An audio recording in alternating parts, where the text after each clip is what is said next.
I've been here with Nick since day one, knowing the guys and understanding them, their skill sets, what they can do, and kind of being in a different role to where I saw a big picture at all times.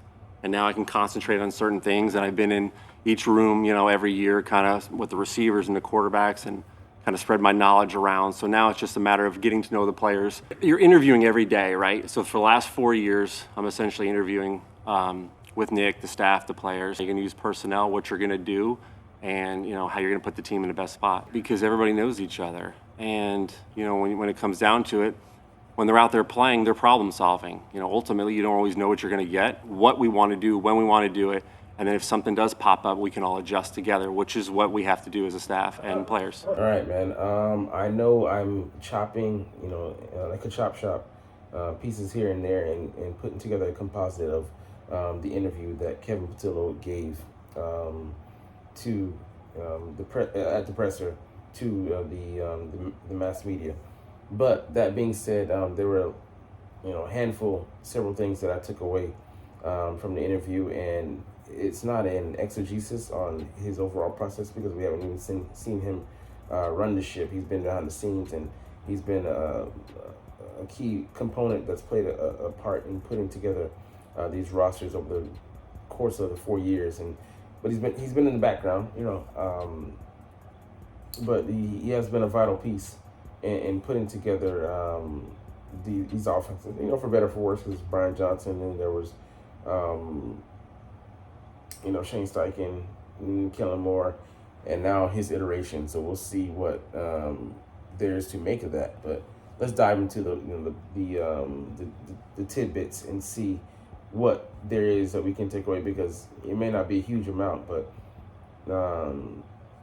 these coaches, they don't just give out idle words, and you read through the coach speak and compare the notes to the consistency, and see what has been true in the past, because we don't have his on the field product yet. But anyways, number one, constant evolution is the reason we will always be competitive.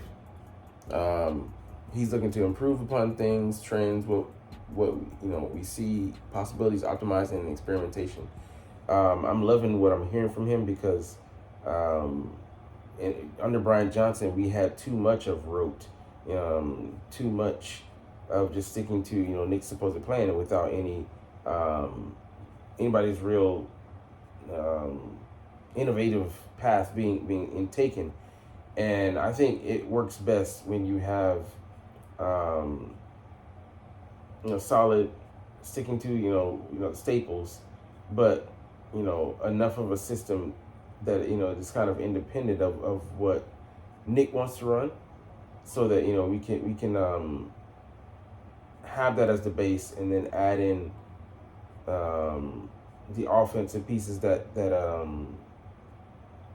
stick to the heart core of our philosophy, add them onto a static offense, and mix, match, wash, rinse, repeat, innovate, evolve, adjust. But it has to have a strong identity. And I like that, Kevin, he's been here since the beginning. He'll be able to compose a composite, and, he knows pretty much like what works and what doesn't, where to innovate, where to take away from, where to, to go tried and true, because we ran the ball, and people were like, you're not going to win anything running the ball, doing this old school approach. And yet things panned out the way they did, and now we're going to see teams around the league, it's a copycat league. They go with what's successful, and say what you want about, it being a passing league and the evolution. We just spit in the faces of that. And it might be, the team uniquely set up to do that. And the way, the way we run things, the way, we're built, as well as our offensive line coach, who organizes a lot of the running game. That being said, man, there's so many possibilities, because we showed in the Super Bowl that we can change, the approach, operate under something, the guys, certain things, but beat you any which way we choose. And that's really the flexibility that we're afforded with the personnel and with the coaches being able to maximize usage, and like he said later in the interview, putting guys in places to be successful. All right, number two, he should be able to continue to refine the process and make use of that previous knowledge, especially what we were able to gain by way of a new offense for Jalen, how he responded to the inner workings, different orientation philosophies and goals, etc. So him, working closely hand in hand with Kellen Moore, who had a tremendous, effect, and people doubted him coming into, he can only do certain things. He's very limited in his scope. He's going to crash out and stick to only this philosophy. He's not going to take you very far, and he pretty much proved everyone wrong. I don't see that train of thought anymore. People have shut the F up, and that's the great thing about success and winning, and winning at the highest level, winning a championship. You get to everybody because the product speaks for itself. You're able to put on that jewelry, and that equals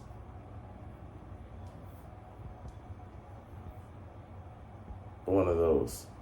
But yeah, man, I love how it's another offense for Jalen to sink his teeth into and add to his repertoire, add to his experience, and add to his overall knowledge. And he's gonna take that moving forward, and it'll be an asset. Another tool in his tool belt, if you will, Batman. But making use of that previous knowledge, man. Knowledge is power, and him having been around 4 years, like he said, he interviews guys. It's constant. He knows the guys in and out, the players, the personnel, the staff.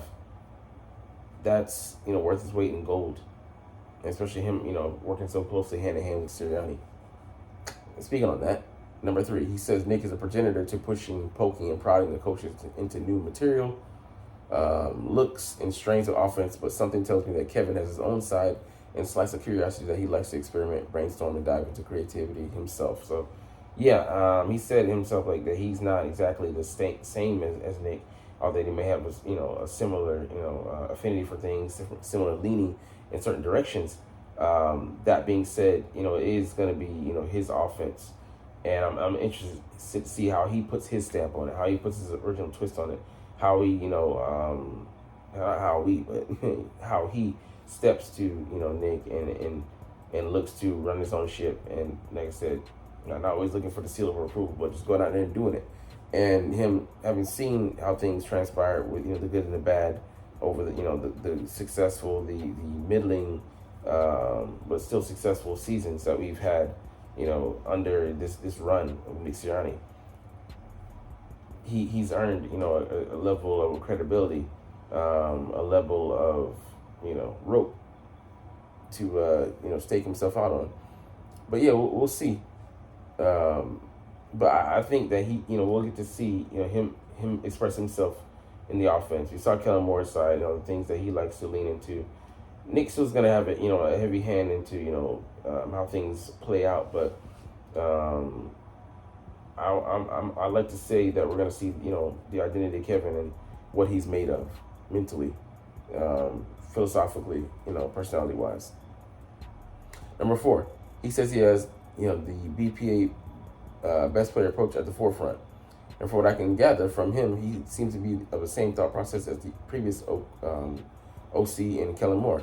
Just really use what's available that defense gives you. So just really not really stuck on one thing or another.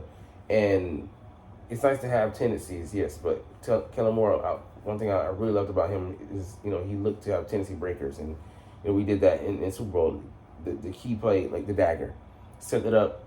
All three linebackers, Leo Chanel, he just signed an extension in Kansas City, as well as not Spencer, I'm forgetting the linebacker, but they all got sucked up, heavy pause, to the line of scrimmage, and thought Saquon was getting the ball when we went over the top, play action to Devontae.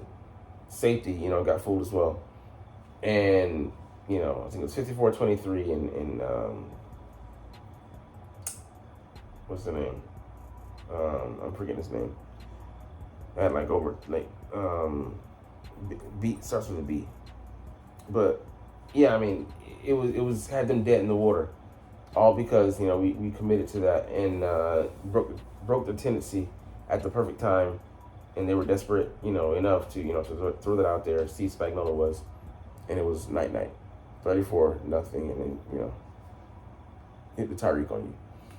But yeah, man, I love that he has that that same mindset, and he said that him and Kellen put together the offense last season, and I'm interested to see how he's learned from that, what kind of playbook he's gonna compile, put together, and how he's gonna call it. All right, number 5, as he says he learned a lot from Kellen Moore, he definitely strikes as someone who is not just astute, but studious in the way he approaches the game, offensive philosophy, and analyzes what needs to take place to implement the changes necessary to have the offense excel.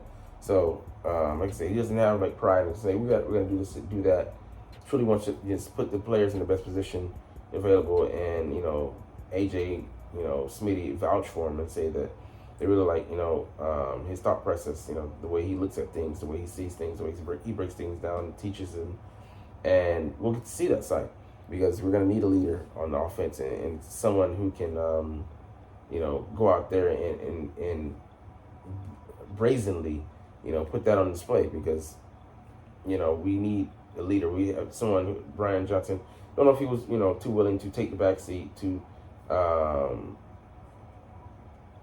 not be aggressive in his approach, and his mentality and his stake, putting his stamp on the offense, putting things at stake because he was maybe just complacent just to call what was asked of him, or what was